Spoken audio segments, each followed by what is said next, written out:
அது இன்ஃபியூஸ் பண்ண water rice தான் நான் கொடுத்துருக்கேன். ஸோ இதுவும் வந்து சாப்பிடும்போது ஒரு நல்ல ஒரு டிஃப்ரெண்ட்டான ஃப்ளேவர். இது கேரளா ஃபுட் சாப்பிட்ற மாதிரி இருக்கும், ஆனால் அப்படியே இல்லை, மற்றவங்களுக்கு அது வேற மாதிரியும் நிறைய ஃப்ளேவர்ஸ் அதில் ஆட் பண்ணி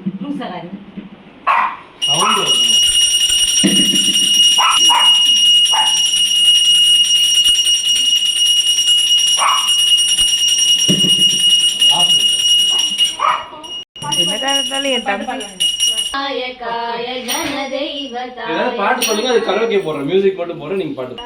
गणदेवताय गणाध्यक्षाय धीमहि गुणशरीराय गुणमण्डिताय गुणेशानाय धीमहि गुणाधीशाय गुणाधीशाय गुणप्रविष्टाय धीमहि एकदन्ताय वक्रतुण्डाय गौरीतनयाय धीमहि गजेशानाय बालचन्द्राय श्रीगणेशाय धीमहि गजेशानाय बालचन्द्राय श्रीगणेशाय धीमहि गानचतुर